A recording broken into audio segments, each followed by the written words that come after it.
Alors, Audial Solutions, si tu veux bien passer tout de suite à la première slide, s'il te plaît, Clémentine.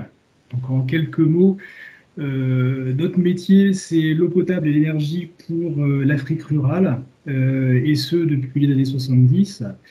Euh, on est 80, 40 en France, à Ingré, tout près d'Orléans, et 40 dans nos filiales africaines, au Burkina Faso, au Mali et en Côte d'Ivoire. Audial Solutions n'est pas une marque en tant que telle, pas une marque qui a lieu d'être connue. Nos deux marques sont Verni Hydro et Ouduma. Verni Hydro, c'est une société qui vend des équipements, donc qui est dans dans qui commercialise des produits, qui est dans le B2B, et Ouduma est une société qui délivre un service de l'eau, toujours pour ces zones rurales africaines. Et donc, on est membre du Global Compact, sujet de notre présentation de ce matin, et on est un membre Advance. Donc là, je vous laisse le mystère sur ce que ça signifie. Florian vous en parlera plus tard. Si tu veux bien enchaîner sur la slide suivante, Clémentine, s'il te plaît. Donc, pour résumer ce que vous dira Florian tout à l'heure, il y a trois gros engagements lorsqu'on est membre du Global Compact. C'est tout d'abord le fait d'intégrer complètement les 10 grands principes du Global Compact dans notre stratégie. Ensuite, c'est de publier régulièrement, c'est-à-dire tous les ans, ce qu'on appelle une COP, une communication sur le progrès, qui montre à quel point on s'engage à promouvoir ces 10 principes du Global Compact. Et le troisième point, c'est d'être à jour de sa cotisation auprès du Global Compact de son pays. Donc pour nous, c'est le Global Compact France. Donc, je vais mettre l'accent surtout sur le deuxième point que je vous ai mis en orange, c'est celui de la rédaction de la COP, puisque c'est de mon point de vue largement le sujet le plus concret et celui qui amène, quand je dis concret, c'est que tous les ans, il s'agit de se renouveler, et de produire quelque chose. Sinon, si on ne publie pas, si on ne satisfait pas l'une ou l'autre de ces conditions-là, on est exclu du Global Compact. Euh, donc, la communication sur le progrès, l'objectif, c'est de démontrer qu'on promeut bien les 10 principes du Global Compact. Et encore, il y a des communications sur le progrès qui sont plus faibles et d'autres qui sont beaucoup plus exigeantes. Et ça, Florian vous en parlera tout à l'heure. En tout cas, nous, on est un membre Advance, donc on doit satisfaire les conditions que je vais vous indiquer tout de suite. Euh, Cependant, ce que je voulais vous préciser, c'est que on pourrait très bien produire une communication sur le progrès qui a pour unique vocation d'être une communication sur le progrès. Ce n'est pas le choix que nous avons fait chez Audial Solutions. Nous, on a fait le choix de produire un rapport intégré. C'est-à-dire que ce rapport intégré, c'est le rapport annuel du groupe Audial Solutions, c'est aussi le rapport RSE du groupe Audial Solutions, et c'est aussi la communication sur le progrès du groupe Audial Solutions. Voilà, on a choisi de produire un document qui est multi-usage. Et c'est une COP, c'est une communication sur le progrès parce que vous voyez ce que j'entoure sur la page de couverture là, ça signifie que c'est officiellement une COP. C'est le logo qui est le logo officiel du Global Compact qui certifie que le document est bien une communication sur le progrès. Ensuite, vous voyez sur le sommaire, je vous entoure les quatre grandes parties de notre communication sur le projet, de notre rapport intégré. Ces quatre grandes parties suivent en fait les quatre grandes dimensions des 10 principes du Global Compact. Voilà, c'est une façon pour nous d'être vraiment complètement raccord avec les exigences du Global Compact. On pourrait mélanger les sujets. Nous, on a fait le choix d'être vraiment dans le même schéma que le schéma proposé par le Global Compact. Et ce que j'entoure, le petit texte signé de notre président Thierry Barbotte, c'est une condition qui est absolument indispensable pour qu'une COP soit effectivement une COP. C'est une déclaration de renouvellement signée par le plus haut dirigeant de la société. C'est donc un texte par lequel on dit qu'on s'engage à nouveau à promouvoir l'ensemble des 10 principes du Global Compact. Clémentine, est-ce que tu peux passer à la slide suivante, s'il te plaît? Juste derrière. Merci. Dans une COP, on peut produire naturellement pas mal d'informations différentes, des formats différents. Il y a des formats qui sont demandés par le Global Compact. Impératif COP numéro 2, c'est une description des actions pratiques. C'est-à-dire qu'il faut pouvoir décrire le plus précisément possible en quoi on s'engage effectivement dans la promotion de ces 10 principes du Global Compact. Donc, je dis descriptif, c'est aussi déclaratif. Vous voyez là, on met en avant le fait que notre charte télétravail évolue sur la copie d'écran. On met en avant le fait que on a un niveau de formation qui est très important dans l'entreprise, avec des pourcentages. On essaie d'être le plus précis possible et on décrit très précisément les choses. Est-ce que tu peux passer à la slide suivante, s'il te plaît? On n'hésite pas aussi à faire du storytelling. On n'oublie pas que notre document est quand même un document qui est fait pour être lu et qui doit donner envie d'être lu. C'est un document, je ne l'ai pas précisé, qui fait 28 pages. C'est quand même un gros doc à lire avec donc pas mal de textes. Donc on se doit de faire l'effort d'être le plus sexy possible, hein, et donc on n'hésite pas à apporter des témoignages. Tu peux passer à la slide suivante, s'il te plaît, et même à faire des portraits, à s'arrêter sur un de nos collaborateurs ou une de nos collaboratrices, et dans un texte qui se présente comme une interview, on en profite pour mettre en avant l'ensemble de nos engagements sur des engagements qui sont en cohérence avec les principes du Global Compact. Est-ce que vous passez à la slide suivante? Alors, à côté du narratif, il y a aussi le chiffré, produire des indicateurs. Donc, c'est un impératif dicté donc par le Global Compact. Il faut qu'il y ait une mesure des résultats qui sont annoncés. Et donc, là, je vous donne quelques copies d'écran où vous voyez les indicateurs qu'on peut développer. Pour nous, le plus important, c'est celui que vous voyez en haut à gauche. Tu peux revenir juste à la slide précédente, s'il te plaît, Clémentine. Le premier indicateur, vous voyez 1 302 000 personnes. Pour nous, c'est particulièrement important. C'est un indicateur qui vise à mesurer le nombre de personnes qui ont effectivement accès à l'eau potable en fin d'année et qui n'avaient pas accès à l'eau potable en début d'année, variation réalisée du fait des actions du groupe Mondial Solutions. C'est des gens qui n'avaient pas accès à l'eau potable, qui ont accès parce qu'on a délivré un service ou fourni un produit. Si tu peux passer à la slide suivante, s'il te plaît. Donc, les chiffres indicateurs,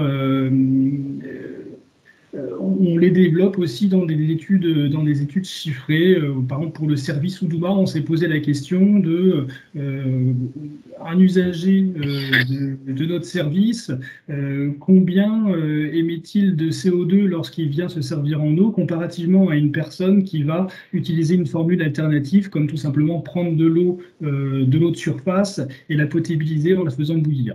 Alors, on fait ce genre de comparatif et le résultat, c'est que Oudouma émet 1000 fois moins de CO2 que la solution dominante qui vise à aller chercher les eaux de surface, puisque dans les zones rurales d'Afrique subsaharienne, la solution principale pour s'alimenter en eau potable, c'est de prendre de l'eau de surface et de la faire bouillir. Voilà. Bon, on peut passer sur les études suivantes. En conclusion de nos COP, on met aussi en avant notre plan d'action RSE et je vous indiquais tout à l'heure que dans la structure même de notre COP suit les 4 grandes familles de principes du Global Compact. Il se trouve que notre plan d'action RSE lui-même respecte ces 4 grandes dimensions. Donc, comme vous pouvez le voir, donc, innover pour rendre attractives les zones rurales en Afrique, ça coïncide avec la thématique de la promotion des droits de l'homme, du Global Compact, donc qui est la première famille de principes. Mobiliser les salariés, donc la partie bleue, mobiliser les salariés autour de notre projet, ça coïncide avec la promotion du respect des réglementations internationales du travail, suggéré par le Global Compact. Réduire l'impact environnemental, cette famille d'actions RSE, ça coïncide avec aussi cette dimension du respect de l'environnement du Global Compact. Et promouvoir la bonne gouvernance, cette famille d'actions RSE va en adéquation avec la famille bonne gouvernance, lutte anticorruption du Global Compact.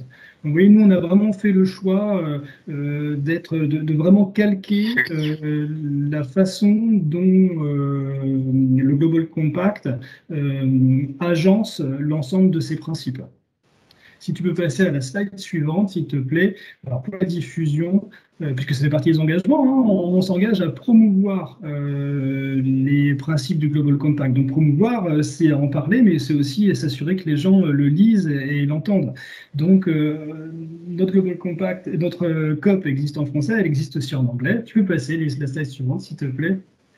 Le site web. Donc là, c'est le premier lieu. Hein. D'ailleurs, si vous ne publiez pas votre COP sur le site officiel du Global Compact, elle n'existe pas officiellement, hein, cette COP. Hein. C'est le moment où vous publiez sur ce site web qui détermine que vous êtes bien à jour de votre engagement dans le Global Compact.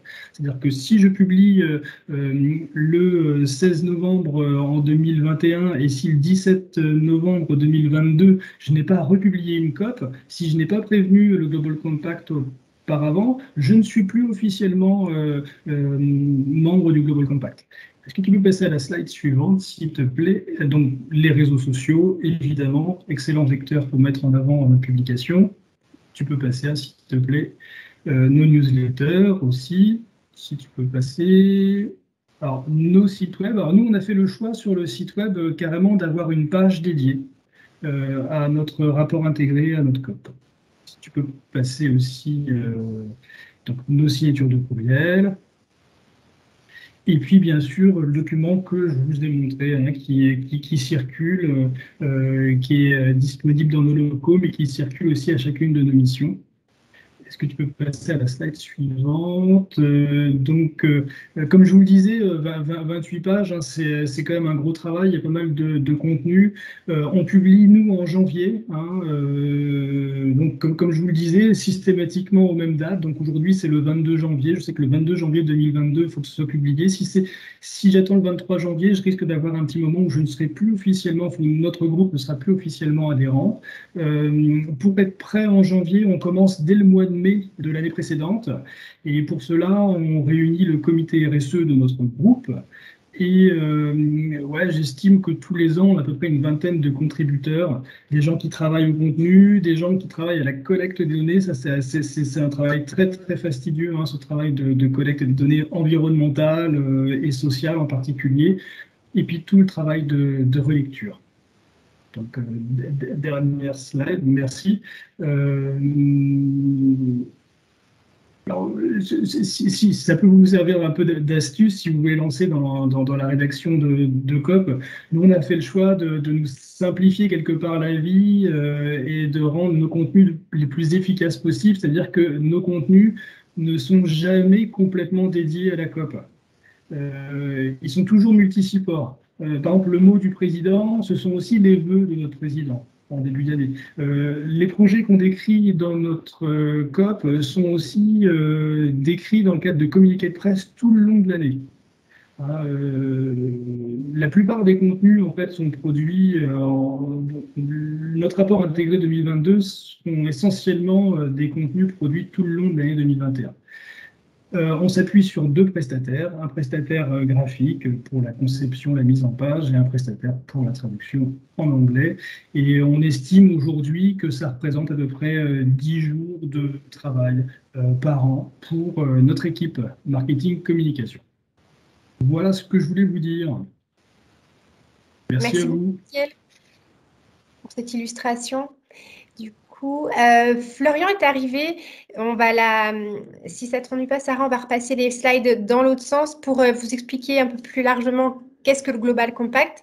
Vous avez eu l'illustration par Audial Solutions. Florian, je vous laisse la parole. Merci. Oui, bonjour. Donc les slides sont défilés par vous, c'est ça? Si j'ai bien compris. Allô? Oui, c'est bien ça. Allez-y. Ah, vous m'entendez? Ok, super. Eh ben, bonjour à toutes, bonjour à tous. Moi, c'est Florian Burel du Global Compact France. Je suis chargé de mission environnement depuis la rentrée, mais ça fait 5 ans que je suis au Global Compact France et que je m'occupais de notre relation avec les PME. Et donc, je vais vous présenter peut-être pour une prise de recul plus en hauteur suite à l'excellent témoignage de Miguel, comment fonctionne le Global Compact des Nations Unies, qu'est-ce qui est attendu Le tout en 10 minutes, si j'ai bien mon timing en tête. Donc, vous pouvez commencer à faire défiler les slides. Donc, peut-être que Miguel l'a dit, mais concrètement, ce pacte mondial, comme on l'appelle en français, Global Compact des Nations Unies, c'est à la base un appel du secrétaire général de l'ONU de l'époque, Kofi Annan. Et le Global Compact, c'est une initiative spéciale du secrétaire général de l'ONU, quand on l'explique de manière juridique, qui invite les entreprises à s'engager, en gros, pour le développement durable. À l'époque, les principes de RSE étaient en essor. Il n'y avait pas encore beaucoup de labels ou d'initiatives structurantes sur le sujet. Donc, c'est un peu une des premières initiatives qui visait à faire ça. Et donc, l'idée, c'était donc d'engager les entreprises pour la planète. Et peut défiler encore, s'il vous plaît. Voilà, donc concrètement, c'est 10 principes, 10 lignes directrices. Miguel a commencé à les illustrer, réunis en 4 familles, 4 thématiques que sont les droits de l'homme, les normes du travail, l'environnement et la lutte contre la corruption.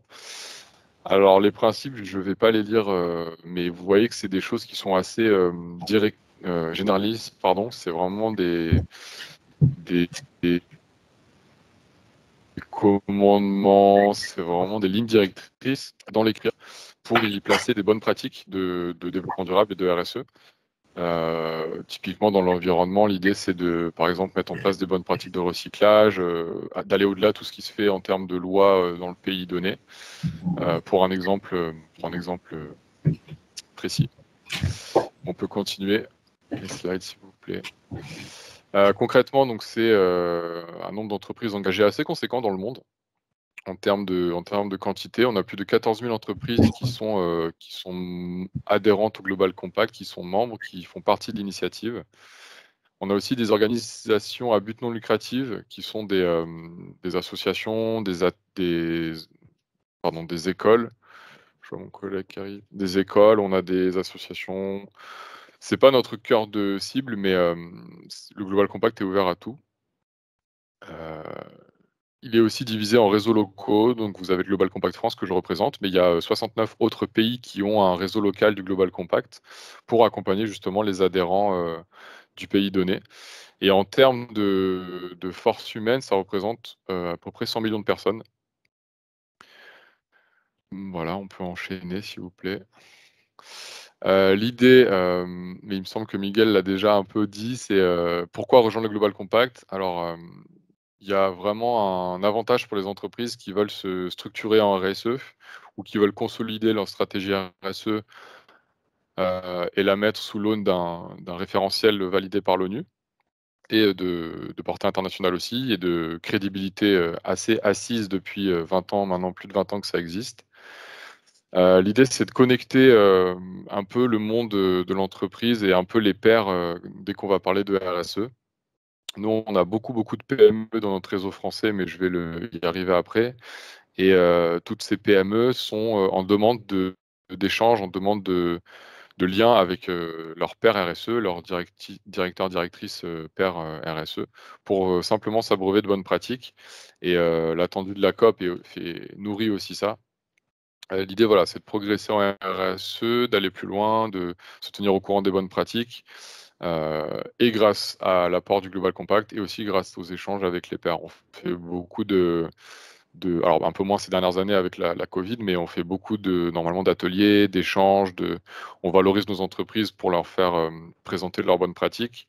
On a plein de moyens pour faire vivre ce réseau. Nous, on a un format associatif en France, donc on a vraiment l'idée de faire vivre un réseau associatif.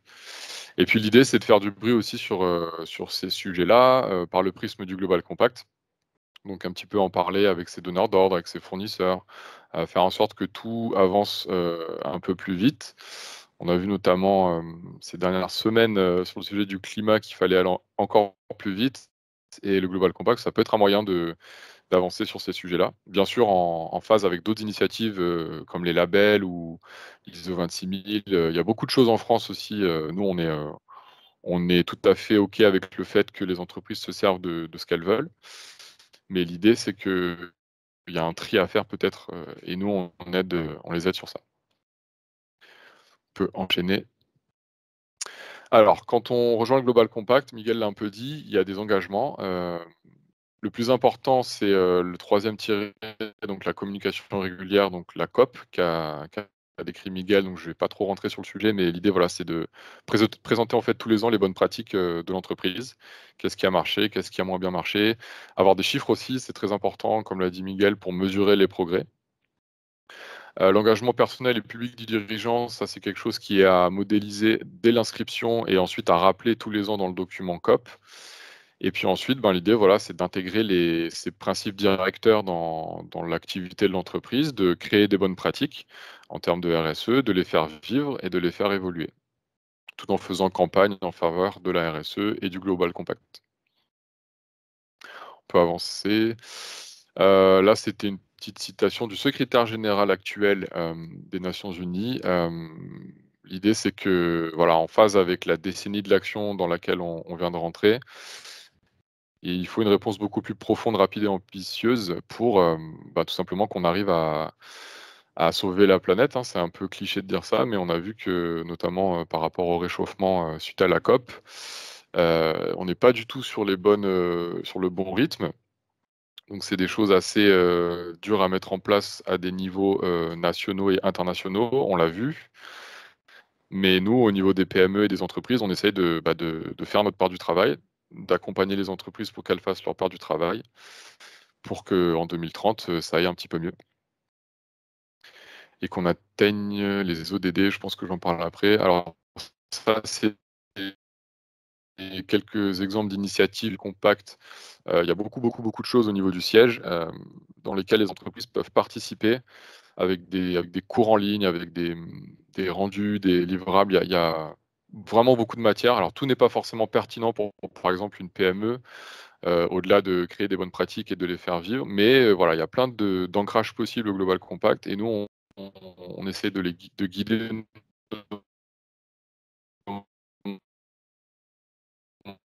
sur ce qui peut être et le climat. Il y a vraiment pas mal d'initiatives qui sont utilisables. Et je pourrais vous en parler s'il y a des questions plus tard ou même après la présentation. Voilà, alors, on a matière à donner à nos membres, on fait un tri et on les accompagne sur celles qui sont pertinentes pour eux.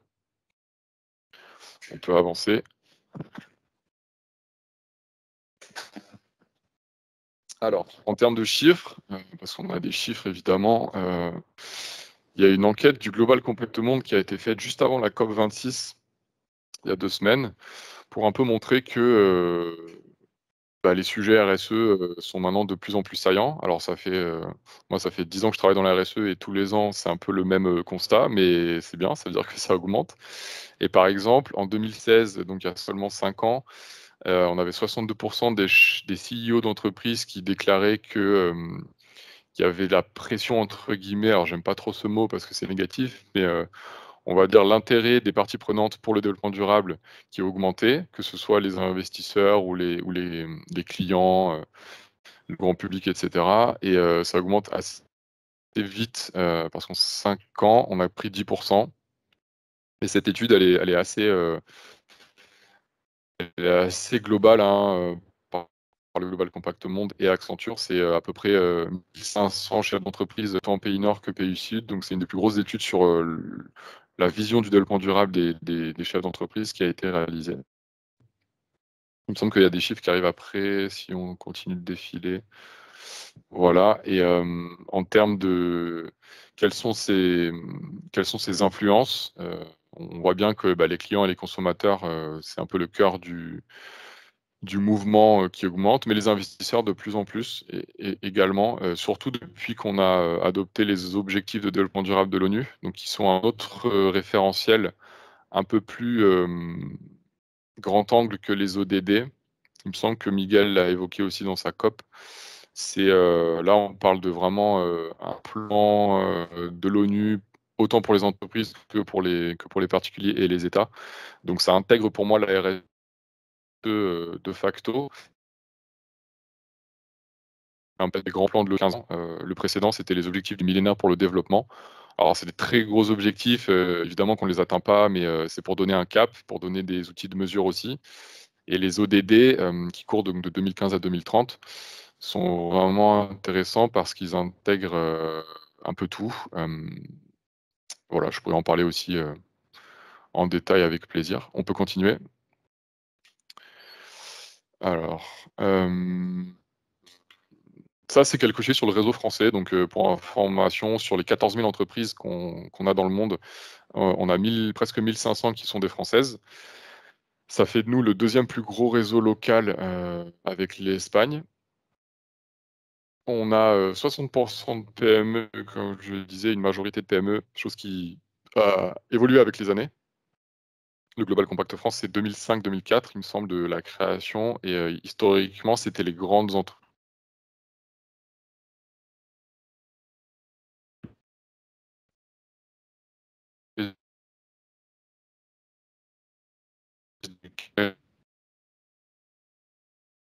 Florian, on vous entend plus très bien.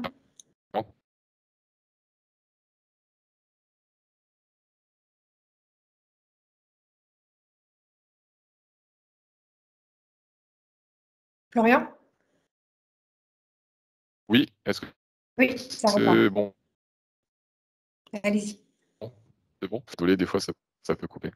Et donc, en termes de données économiques, ben, ça représente 3600 milliards de chiffre d'affaires, plus de 10 millions d'emplois, 42% du PIB français. Alors bon, le PIB, on sait que c'est pas le meilleur outil pour mesurer les choses dans les évolutions sociétales.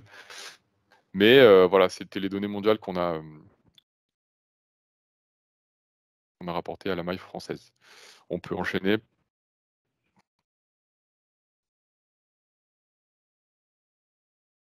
LDD, j'en ai déjà parlé, mais sachez que le Global Compact, dans le cadre de sa mission, est mandaté par l'ONU pour traduire et un peu faire infuser les ODD dans les stratégies RSE des entreprises.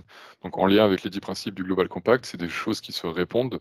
Et les ODD sont des cibles à atteindre. Donc vous pouvez fouiller dans chaque ODD, vous avez des choses à atteindre avec des chiffres. Et l'idée, c'est de vous en servir pour mettre un peu à jour vos objectifs RSE, votre stratégie RSE, en termes d'indicateurs et en termes de choses à atteindre. Donc voilà, c'est un peu sur ça. On a aussi des ateliers sur la pandémie, mais c'est un sujet qui est assez important depuis 6 ans maintenant qu'ils ont été lancés, et on essaie d'accompagner au mieux nos entreprises pour qu'elles s'en saisissent sous différents niveaux, hein, on ne va pas se le cacher, mais l'idée, c'est de progresser toujours au Global Compact. On peut avancer encore. Bon, ça, je l'ai déjà un peu dit, donc je ne vais pas m'attarder dessus, mais on fait de l'accompagnement.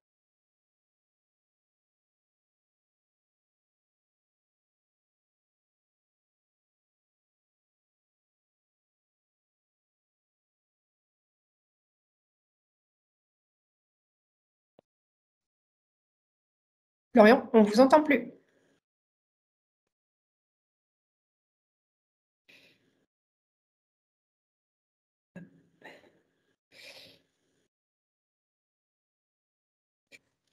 Florian?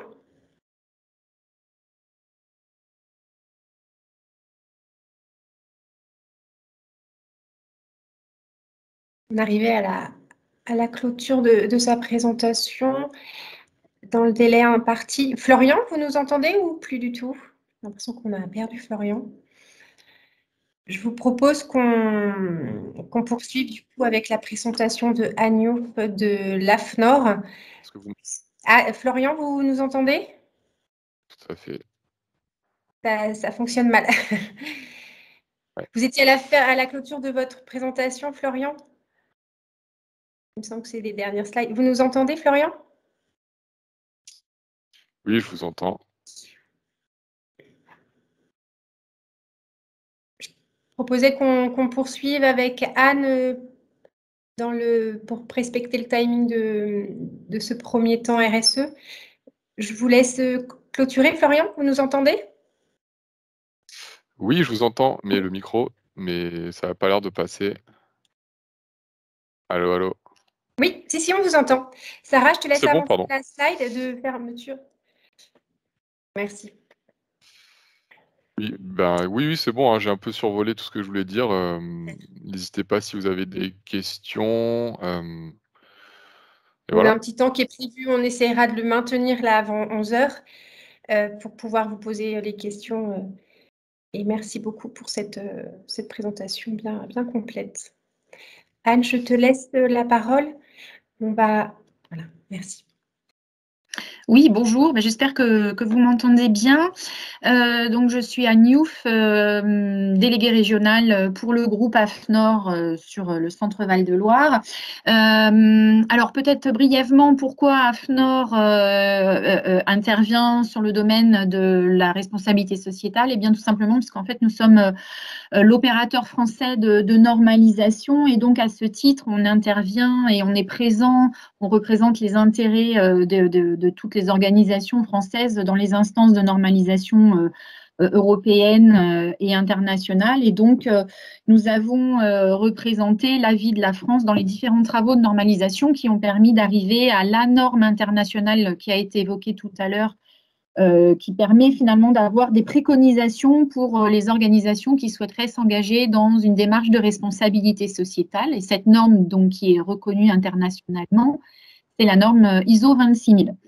Et donc, en fait, voilà. Alors, si on peut rester 2 secondes sur cette slide précédente, juste pour bien comprendre que finalement, l'ISO 26000, les ODD, le Global Compact ont la même finalité, hein, qui est d'engager par des approches différentes, mais bien évidemment complémentaires, d'engager des organisations dans une démarche de responsabilité sociétale dans un objectif de contribuer à un développement durable le plus rapidement possible, tout en respectant des critères économiques, sociétaux et environnementaux qui sont les 3 piliers du développement durable.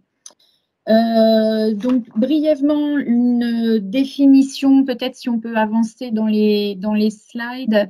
Donc ça, je viens de le dire. Voilà, la responsabilité sociétale telle qu'elle est définie dans l'ISO 26000, c'est bien la volonté de prendre des considérations sociales et environnementales dans ces décisions, et puis d'être en mesure de répondre des impacts de ces décisions et activités sur la société, sur l'environnement.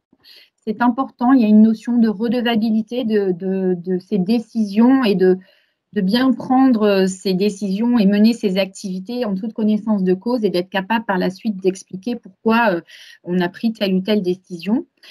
Ce qui implique évidemment d'avoir un comportement transparent et éthique pour contribuer au développement durable, de respecter les lois en vigueur et d'être en cohérence avec les normes internationales de comportement, donc que l'on retrouve là. Et puis, ça nécessite d'intégrer la responsabilité sociétale dans l'ensemble de son organisation et de prendre en compte les intérêts, les attentes de ces parties prenantes. Donc, il y a un premier travail à mener qui est de déterminer ces parties prenantes et puis ensuite de les hiérarchiser, puisque bien évidemment, les parties prenantes peuvent être assez nombreuses. Donc, c'est dans un premier temps de voir quelles sont celles avec lesquelles on va devoir interagir de façon prioritaire. Donc, c'est vraiment une notion de donnant-donnant dans cette relation avec les parties prenantes. Hein, c'est les écouter et comment on peut être mutuellement bénéfique, comme on disait. Alors, brièvement, la responsabilité sociétale, qu'est-ce que c'est, si on peut avancer selon l'ISO 26000, dans l'autre sens, du coup. Ah d'accord, j'arrive là. Alors en fait, vous allez avoir tout au long de ce slide des liens avec les objectifs du développement durable. Il me semblait intéressant de faire le lien entre ces deux outils, hein, l'ISO 26000 et les ODD, pour que vous voyez bien qu'il n'y ait pas vraiment de concurrence, mais une complémentarité. Parce que ce n'est pas forcément évident de s'y retrouver entre ces outils.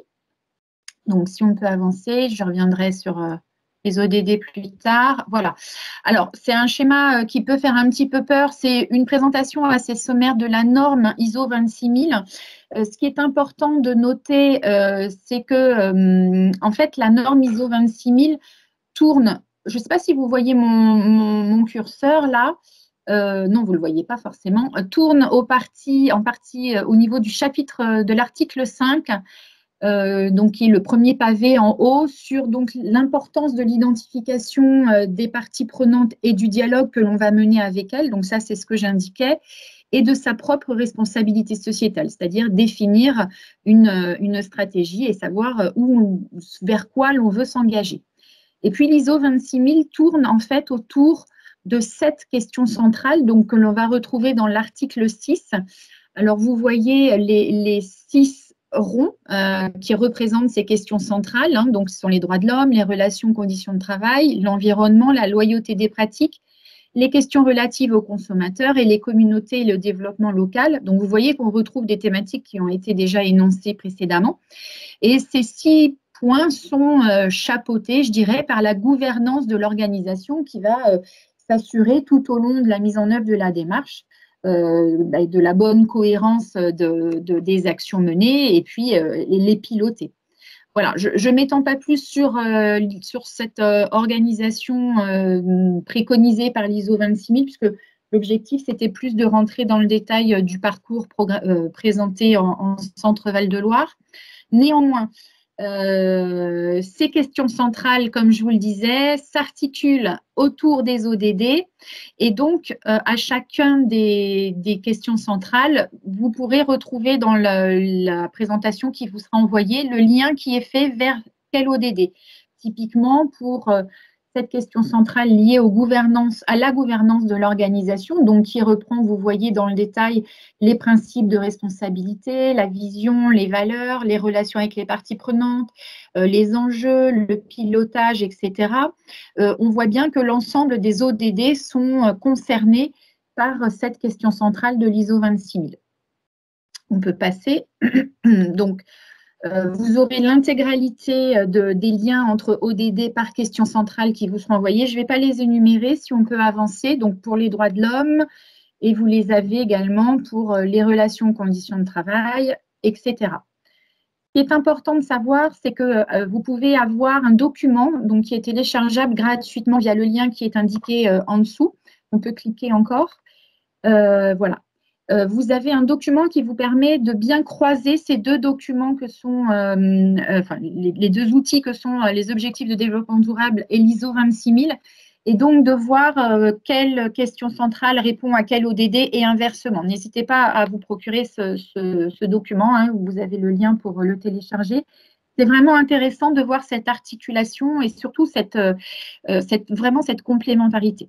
Voilà. Je passe. Alors, pourquoi avoir mené un programme de responsabilité non, on doit avoir un problème dans le support.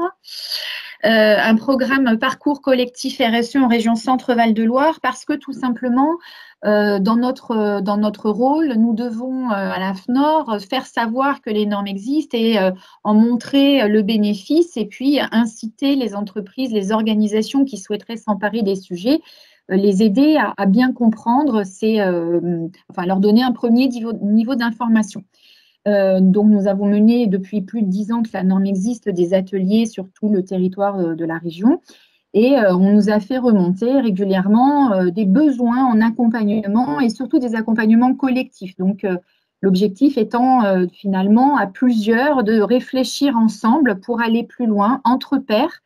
Et donc, nous avons monté avec la région Centre-Val de Loire des programmes d'accompagnement destinés pour le dernier à accompagner une douzaine d'entreprises à s'engager dans leur démarche, c'est-à-dire à les aider à formaliser une démarche.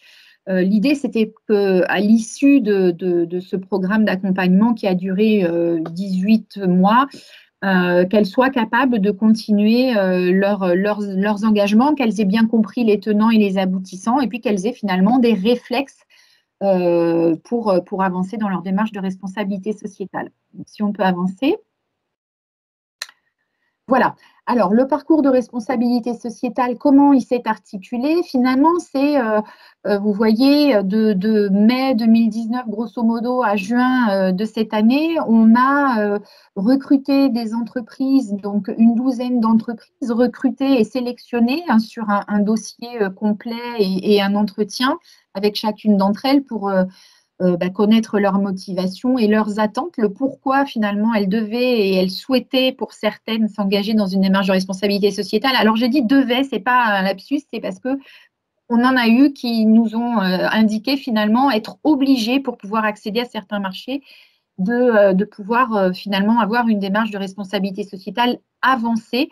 Et donc, elles avaient besoin de notre aide pour savoir comment intégrer la responsabilité sociétale à leur entreprise. En parallèle, on a recruté 3 consultantes pour être sur le terrain auprès des entreprises. Alors, ces entreprises et consultantes ont bénéficié d'une journée en commun de formation, de sensibilisation à la responsabilité sociétale. Qu'est-ce que c'est avoir un langage commun finalement, et puis commencer à réfléchir ensemble sur ce qu'allait être le timing du parcours. On a commencé par un diagnostic également en entreprise, finalement, avoir un point, une photographie au démarrage du programme, alors mené par la consultante, et ce qui nous a permis finalement d'identifier des axes majeurs communs de travail pour les 8 réunions de travail collectif qui ont rythmé notre parcours. Alors, vous voyez, on vous a remis là quelques-unes des thématiques qui ont été travaillées en commun, donc les parties prenantes, la gouvernance, les indicateurs, la communication, le traitement des déchets, les achats responsables, etc. Donc là, l'objectif, c'était vraiment que les entreprises avec les consultantes travaillent ensemble, interagissent, partagent des outils, des retours d'expérience, et puis que nous, à FNOR, on puisse également apporter à travers les normes qui existent, puisque notre cœur de métier sont les normes d'application volontaire, c'était de faire savoir que des normes existaient qui pouvaient apporter des éléments de réponse pour structurer leur démarche et travailler plus précisément sur tel ou tel point. Le programme comportait également une demi-journée individuelle en entreprise par la consultante à consommer sur le sujet du choix de l'entreprise. C'est-à-dire que pour certains, il y a eu une sensibilisation des collaborateurs à ce qu'allait être la démarche en entreprise. Pour certains, ça a été de travailler plus précisément sur un point. Voilà, c'était vraiment au choix de l'entreprise.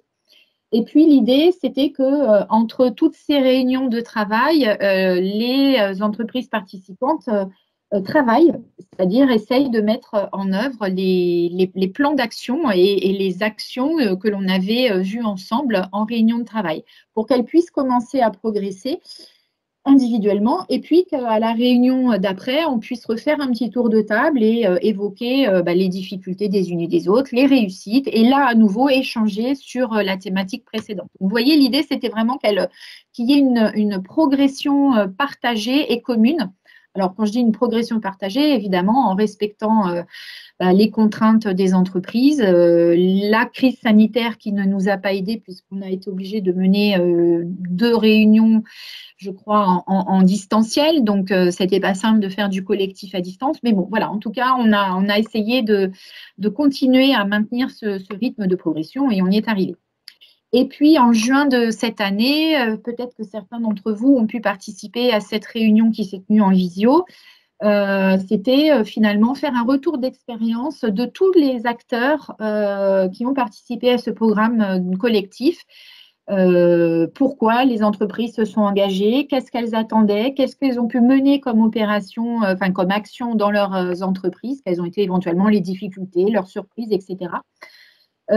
Et puis, il a été rédigé un journal que vous pouvez télécharger, vous aurez les liens un petit peu plus loin dans le support, qui permet de reprendre des verbatims des entreprises et puis de savoir plus précisément qui a participé à ce programme. Donc, n'hésitez pas à le télécharger sur notre page, vous aurez toutes les infos. Voilà. Brièvement pour ce programme, on peut peut-être avancer. Pourquoi les entreprises se sont-elles engagées dans le parcours RSE? Alors, pour certaines, c'était vraiment un besoin d'échange avec d'autres entreprises locales. Il faut savoir qu'on est parti avec des entreprises qui avaient des niveaux très différents en termes d'engagement. Pour certaines, elles n'y connaissaient rien, mais elles savaient qu'elles avaient une fibre et qu'elles voulaient structurer vraiment cette démarche, cette approche. Certaines étaient très axées protection de l'environnement. Pour certaines, une entreprise notamment avait souscrit au Global Compact, avait Une autre avait déjà fait une charte de responsabilité sociétale. Et puis, certaines avaient des approches un petit peu plus thématiques, c'est-à-dire avaient travaillé sur la qualité du travail, d'autres sur les achats responsables, etc. Donc, en fait, elles avaient pour la majorité d'entre elles déjà des actions engagées de façon un peu, je dirais, désordonnée.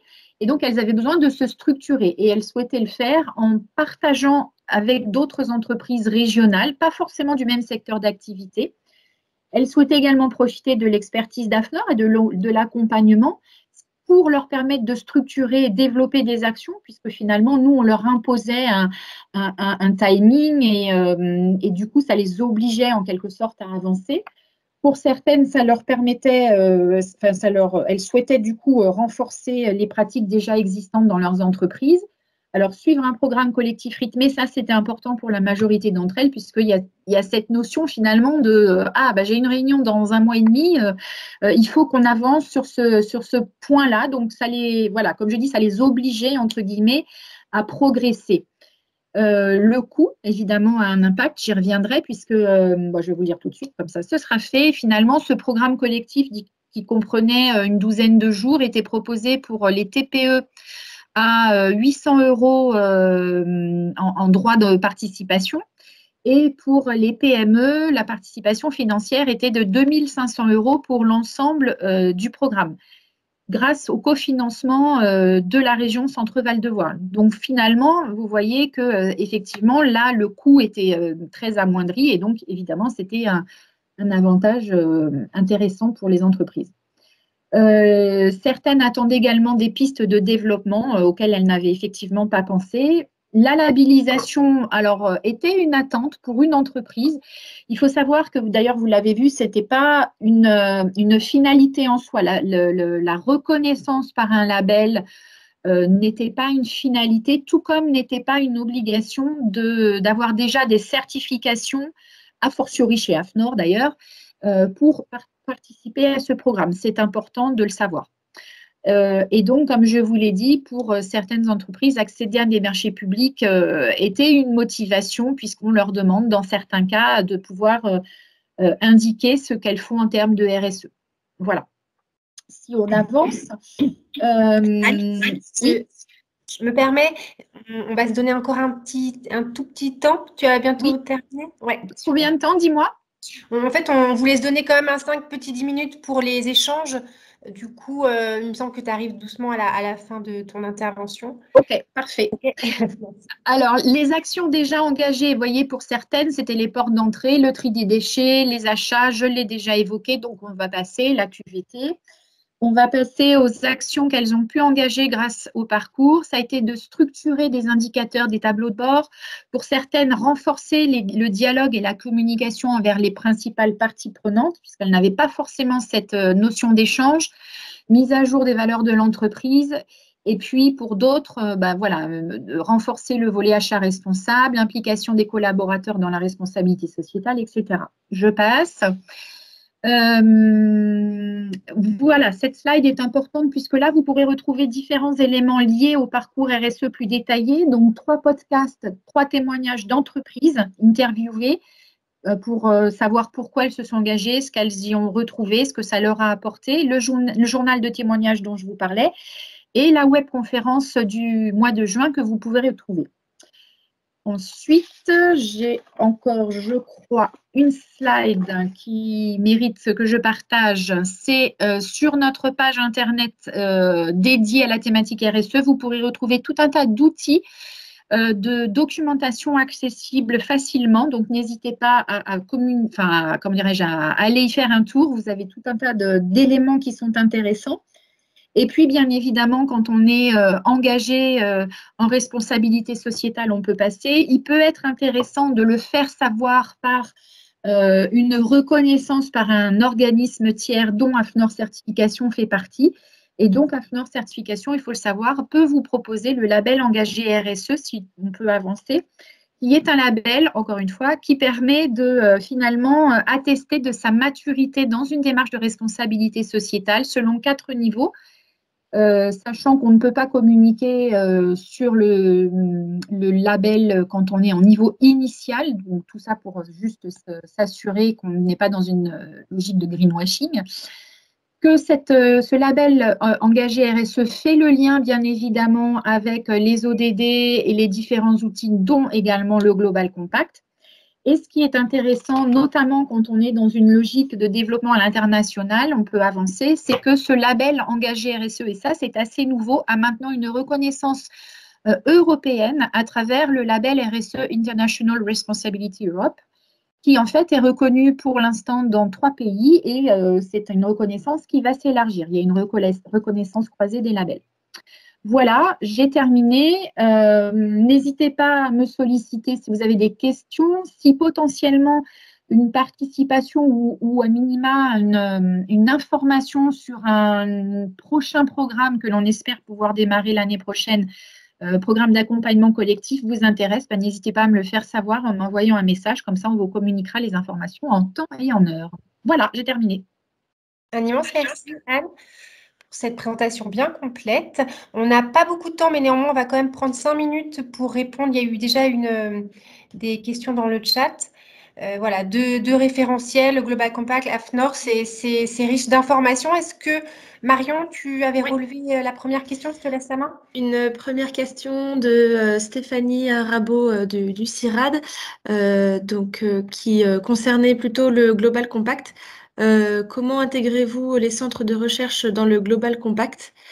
Voilà. Au CIRAD, nous travaillons avec des entreprises impliquées dans les régions tropicales et méditerranéennes pour améliorer leur impact environnemental et social avec les parties prenantes locales. Est-ce que cela passe par les entreprises elles-mêmes qui communiquent sur les projets menés?